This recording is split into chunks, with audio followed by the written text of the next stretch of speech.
Chuck Norris couldn't or wouldn't do. The 86-year-old, long deemed invincible, has died suddenly, leaving his legion of fans in shock. On March 10, 2026, an 86-year-old man stood in the Hawaiian sun, threw a few playful punches for the camera, and posted the video to nearly 1 million followers with a caption thanking them for a lifetime of support. 9 days later, he was gone. The man, who had survived a dozen internet death hoaxes over the years, declared dead by fake car crash posts, fake COVID posts, fake hospital posts, had quietly, and this time truly, passed away on a Thursday morning in Kauai. Fact-checkers had spent years knocking down these stories one after another. A 2020 hoax claiming he'd succumbed to COVID-19, a 2022 claim that he was near death in hospital, and a fabricated 2025 story about a fatal car accident. None of it was true, and each time, Norris simply kept posting workout videos and birthday messages as if nothing had happened. That history is part of why so many people initially assumed the March 2026 news was just another round of the same joke, until networks that had been fooled before, like AP, CNN, and NPR, independently confirmed it themselves. And in the weeks that followed, financial reporters, entertainment journalists, and legal analysts all converged on the same question. What exactly did Chuck Norris leave behind, and who was about to inherit it? Chuck Norris had been staying at his oceanfront property on the north shore of Kauai, a roughly $7 million home he'd owned since 2015 and treasured as a retreat with his wife, Gina. On Wednesday, March 18th, he was hospitalized after a sudden medical emergency. Friends who had spoken with him just a day earlier described him as upbeat, cracking jokes, fresh off a workout. By Thursday morning, March 19th, he was dead. His family did not release a cause of death and asked for privacy, a request that stood in sharp contrast to how much of his life had played out in public view. The statement his family posted the following morning read, in part, that to the world he was a martial artist, an actor, a symbol of strength. But to them, he was a devoted husband, a father, a grandfather, and the heart of the family. It closed by thanking fans for the love they had shown him over the decades, calling many of them friends rather than strangers. It was a short statement, carefully worded, and it landed differently than the false alarms that had come before it. This time TMZ, the Associated Press, CNN, NPR, and every major outlet confirmed the same thing within hours. Chuck Norris, born Carlos Ray Norris, was dead at 86. Tributes arrived fast. Fellow action stars Sylvester Stallone and Jean-Claude Van Damme were among the first from Hollywood to publicly mourn him. An interesting note, given that Norris had spent much of his later career positioned as an outsider to the industry that once tried to write him off as a novelty karate fighter. CBS, the same network he had sued 5 years earlier, issued its own tribute. Fans began leaving flowers at his star on the Hollywood Walk of Fame within a day of the announcement. His twin son Dakota posted his own tribute soon after, writing that he had looked up to his father his whole life and listing off the qualities he admired most: his generosity, his kindness, his courage, his integrity, his strength, his discipline, and his faith. It was a strikingly personal list from a young man who had grown up not with a movie star, but with a rancher who happened to also be one. That contrast, the myth versus the man, had defined Norris for the better part of 2 decades. Starting in the mid-2000s, Chuck Norris facts turned him into one of the internet's first viral in-jokes, a running series of absurd, hyperbolic one-liners about his supposed invincibility that had nothing to do with any of his actual films.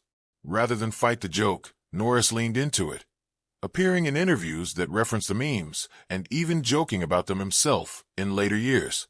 It gave him a second wave of fame among people who had never seen a single frame of Missing in Action or the Delta Force, and it kept his name culturally relevant well past the point where most action stars of his generation had faded from view. Even his final social media post, the birthday video from Kauai, carried an echo of that same persona, captioned with a line about not aging, only leveling up, the kind of self-aware toughness bit that had become his trademark decades after his actual fighting career ended. But behind the sentiment and the internet jokes was a very real and very complicated financial and family story, one that had been unfolding in courtrooms, hospital rooms, and one long-buried secret for decades before his death made headlines. According to Celebrity Net Worth, a figure echoed by Fortune and Newsweek in their coverage of his death, Chuck Norris's estate was worth an estimated $70 million at the time he died. It's a number built a slow way, not through a single blockbuster or a lucky investment, but through 6 decades of relentless, diversified work, karate championships, movie paychecks that started at $10,000 and eventually reached the low millions, one of the longest-running celebrity fitness endorsement deals in television history, book royalties, a bottled water company built on his own ranch, and a 9-season network television series that is still syndicated in more than 100 countries. The salary progression alone tells the story of a career built brick by brick rather than handed to him overnight. His 1976 debut in Breaker, paid $10,000. Good Guys Wear Black, the following year, jumped to $40,000. By 1978's A Force of One, he was earning $125,000. And by 1980's An Eye for an Eye, that figure had doubled again to $250,000. Decades later, after mostly stepping away from film, he returned for a supporting role in 2012's The Expendables 2, alongside Sylvester Stallone and a cast of nearly every action star of his generation, reportedly earning around $1.5 million for the appearance, a sign of how far his asking price had traveled since that first $10,000 paycheck. That fortune includes the Lone Wolf Ranch, roughly 1,000 acres in Navasota, Texas, which had served as his full-time home for years after he largely stepped back from acting. Before settling there full-time, he and his brother Aaron had co-owned a Dallas home used partly during Walker production, a 4-bedroom property with its own theater, weight room, and private lake that Norris eventually listed for sale for $1.2 million. It includes the Kauai vacation property, where he ultimately died. It includes Seaforce Bottling Company, the water business he and Gina built on the ranch after well drillers accidentally struck an ancient underground aquifer.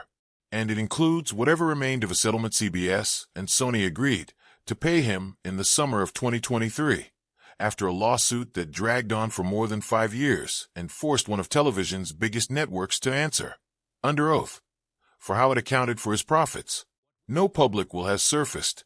Under Texas's community property laws, his wife Gina O'Kelly is expected to inherit half of the marital estate automatically, with the rest divided among his children. He had 5. 2 sons from his first marriage, twins from his marriage to Gina, and a daughter whose existence he didn't even know about for almost 30 years. Long before any of that money existed, there was a quiet, awkward teenager in Ryan, Oklahoma. Carlos Ray Norris was born on March 10, 1940, to a mother of Irish descent and a father with Cherokee heritage. His father was a World War II veteran who struggled with alcohol and drifted in and out of steady work, and his mother, Wilma, held the family together across a string of moves, from Oklahoma to Prairie Village, Kansas, and eventually to Torrance, California, chasing whatever job might finally stick. By his own later description, Norris was a slight, unremarkable teenager who mostly sat on the bench during football tryouts at North High School in Torrance. Nothing about his adolescence suggested the life that was coming. In 1958, at 18, he enlisted in the U.S. Air Force and, that same year, married his high school sweetheart, Diane Holchek, who was just 17. The Air Force sent him to Osan Air Base in South Korea, and it was there, almost by accident, that Norris found the discipline that would define the rest of his life. He began training in Tang Soo Do, throwing himself into practice with an intensity that surprised even him.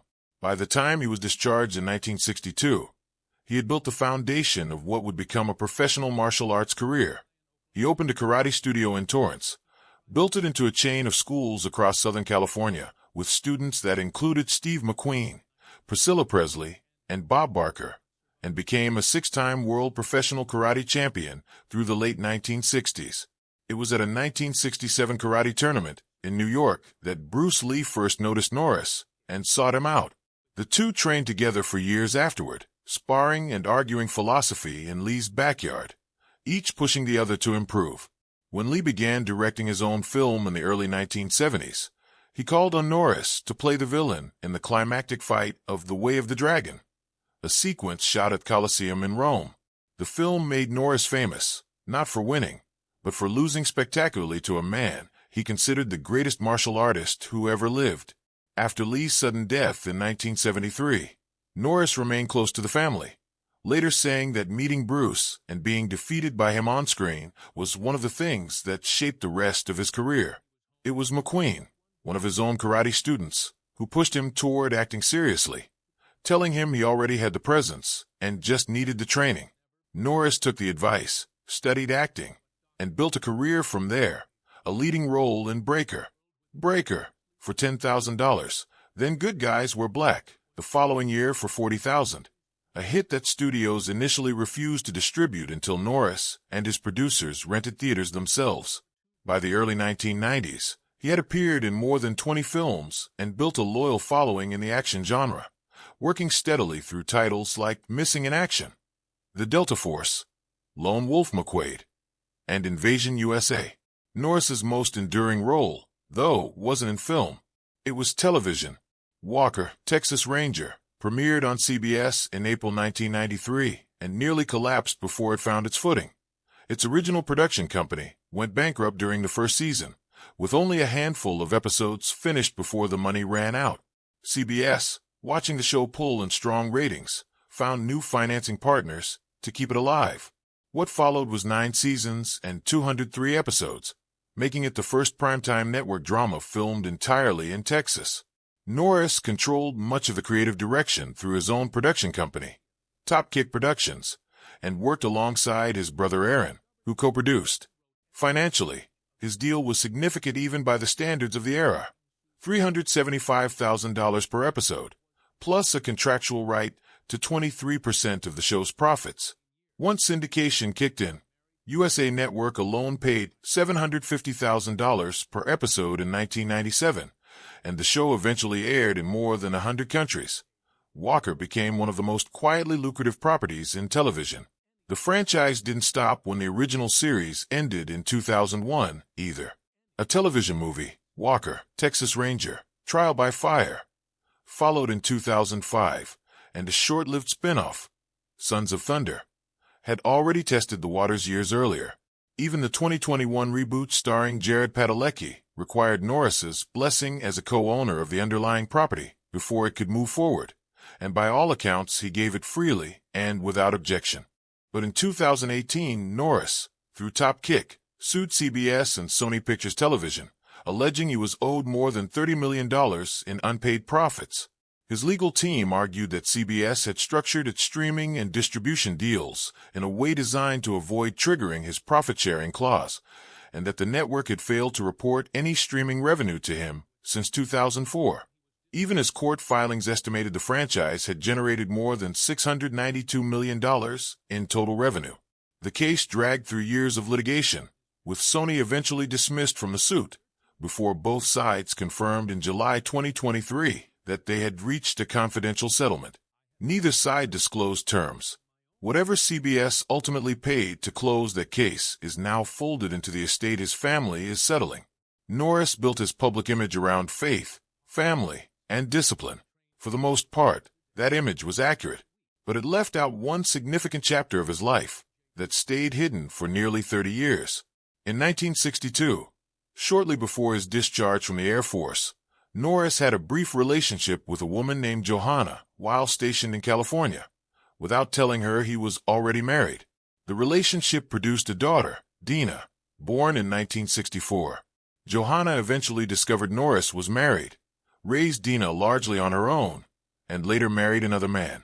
Dina grew up believing that man was her biological father until, at 16, she overheard her mother on the phone and learned the truth. Her mother's instruction was firm.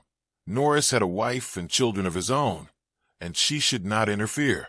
For years, Dina kept that promise. It wasn't until 1991, after Norris's divorce from Diane Holcheck became public, that Dina, with her husband's support, finally wrote him a letter, introducing herself and saying she wouldn't reach out again if he didn't respond. Norris later described that moment in his 2004 memoir, Against All Odds, recalling how he walked into his mother's living room and saw Dina standing there for the first time. He wrote that he didn't need any test to know she was his daughter. He simply knew. the moment he saw her. The two embraced and both began crying immediately. Dina became a welcomed and permanent part of the family from that point forward. In a 2015 vacation photo posted to social media, Norris included Dina, her husband Damien, and their two sons alongside the rest of his family on a trip to Kauai, the same island where he would later die. In his memoir, Norris also reflected candidly on the affair itself, writing that while premarital and extramarital relationships weren't something he could defend by his own faith, no child was ever illegitimate in the eyes of God. Between his two marriages and that early relationship, Norris ultimately had 5 children. Mike, who became a filmmaker, Eric, who became a respected Hollywood stunt coordinator and a NASCAR champion in his own right, Dina, who largely stayed out of the public eye after being welcomed into the family, and twins Dakota and Danielle, born in 2001 to Norris and his second wife, Gina O'Kelly, who grew up on the Texas ranch. Norris's first wife, Diane Holcheck, whom he married in 1958 and divorced in 1989 after 30 years together, died on December 21, 2025, at her home in Texas after a long battle with dementia. Their son Mike told reporters she was the greatest mom and that the family was thankful she was no longer suffering. Despite the divorce decades earlier, Norris and Holcheck had remained close. In a statement after her death, Norris said the two had managed to stay friends for years after the marriage ended, and that those years of friendship meant a great deal to him. Her death came roughly a year after Norris lost his own mother, Wilma, and just 3 months before his own passing. In the span of his final year, Chuck Norris buried the woman who raised him and the woman who had stood beside him through the hardest, leanest years of his career, before he followed them himself the following spring. It's a detail that rarely makes the financial headlines about his estate, but it says something important about the kind of year his family had already endured before the world learned he was gone. Long before his death, Norris fought a battle that had nothing to do with Hollywood or television contracts. In late 2012, his wife Gina underwent 3 MRI scans within an 8-day span to evaluate suspected rheumatoid arthritis. Each scan used a gadolinium-based contrast dye, a substance intended to pass through the body within hours. According to the lawsuit the couple later filed, it never fully left Gina's system. Within hours of her first scan, Gina described an intense burning sensation throughout her body. She was hospitalized repeatedly as her condition worsened. Cognitive problems, kidney damage, loss of function in one arm, muscle wasting so severe that she was eventually surviving largely on baby food, and cramping so painful she compared it to a hot poker running up her spine. Doctors tested her for cancer, ALS, Parkinson's, and multiple sclerosis. Every test came back negative. Norris later said publicly that he believed he was watching his wife die in front of him. He arranged for her to be flown to Reno for chelation therapy with an integrative physician, and the couple eventually pursued additional treatment in China, including stem cell therapy. In 2017, Chuck and Gina filed a $10 million lawsuit in San Francisco Superior Court against 11 pharmaceutical and medical companies, alleging that gadolinium-based contrast agents had poisoned her and left her with what they described as gadolinium deposition disease. The lawsuit stated the couple had already spent close to $2 million on her treatment. The case drew national attention. Gina testified publicly and before an FDA advisory panel, and the agency subsequently approved new warning language for gadolinium-based contrast agents, while the European Medicines Agency moved to suspend several products as a precaution. The Norris' lawsuit itself was ultimately dismissed voluntarily in January 2020, with no settlement reached and each side covering its own legal costs. But the couple had already accomplished what they said was their real goal, forcing regulators and the public to take gadolinium retention seriously. One of the more unusual pieces of the Norris estate traces back to an accident. While drilling for water on the Lone Wolf Ranch, workers struck an ancient artesian aquifer buried beneath volcanic rock. Rather than let the discovery go to waste, Chuck and Gina founded Seaforce Bottling Company, building a production facility on the property capable of filling hundreds of bottles a minute. The water is now sold across the contiguous United States, with a portion of proceeds reportedly supporting environmental initiatives and the couple's other philanthropic work. Gina has served as the company CEO, giving her direct operational control over the business, regardless of how the rest of the estate is eventually divided among the family. Alongside the ranch and the water company sat one of the longest-running celebrity endorsement partnerships in television history. Norris's decades-long relationship with the Total Gym fitness equipment brand, fronted alongside model and actress Christy Brinkley. The partnership ran for close to 30 years across dozens of countries and became a defining part of how younger generations, who never watched his 1980s action films, came to recognize his face. It was, by any measure, one of the steadiest revenue streams in his financial portfolio, running quietly in the background of infomercial time slots for nearly 3 decades. Of everything Norris built, the project he spoke about most personally may have been Kickstart Kids, a martial arts and character development foundation he founded in 1990, originally under the name Kick Drugs Out of America. Launched with support from President George H.W. Bush in 4 Houston area schools, the program grew over 3 decades into a presence in 58 schools across Texas, serving more than 120,000 students since its founding. Norris often described the program's purpose in simple terms: helping kids build the kind of self-belief and discipline he lacked as a shy, overlooked teenager himself, using martial arts training as the vehicle to get there. Independent research tied to the program has pointed to improved self-esteem and reduced drug use and violence among participants, and it remains active in Texas schools today, currently enrolling several thousand students each year across the state. Norris often framed the mission in personal terms, saying the program was really about teaching kids how to make good decisions, the same kind of internal discipline that martial arts training had given him as an overlooked teenager who had never really succeeded at anything difficult until he found a dojo in South Korea. Norris was open about his conservative politics throughout his later career. He served for years as a spokesperson connected to gun rights advocacy, endorsed Mike Huckabee in the 2008 Republican presidential primary in an ad campaign that drew national attention, and later endorsed Donald Trump in the 2016 general election, writing guest columns in the years since without formally endorsing him again. For nearly 2 decades, he also wrote a political column, blending his Christian faith with commentary on current events. That side of his public life has become part of the debate around his legacy since his death, with some outlets focusing heavily on his politics and others focusing on his philanthropy, his family, and his decades of on-screen work.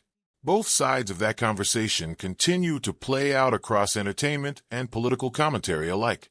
When the accounting is finally done, the Chuck Norris estate will likely include the Lone Wolf Ranch and its water business, the Kauai property where he spent his final days, whatever remains of the confidential CBS settlement, decades of film and television royalties, book income, and residual endorsement revenue.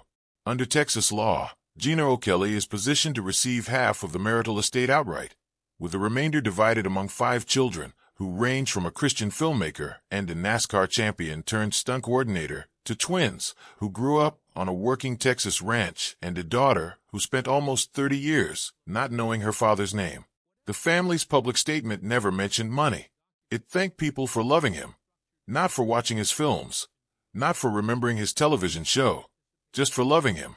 Given everything unearthed about his life in the weeks since his death, the secret daughter, the years-long fight with a network that once tried to shortchange him, the illness that nearly took his wife, the mother and first wife he lost within a year of his own passing, that seems to be closer to what actually mattered to him than any number attached to his name. It's worth remembering, too, that almost none of this fortune came easily or all at once. A shy kid from a broken household in Oklahoma spent 4 hours a night training in a foreign country just to prove to himself he could finish something hard. Everything that followed, the karate titles, the friendship with Bruce Lee, the movie career built one modest paycheck at a time, the television show that almost died in its first season, the decades-long fight to be paid what his contract actually promised him, traces back to that same stubborn refusal to quit. The $70 million is the part that made headlines. The part his family will actually remember is everything it took to get there. What do you think his real legacy will end up being? The roundhouse kicks and the internet memes, or the quieter fights he waged for his family behind the scenes? Let us know what you think in the comments.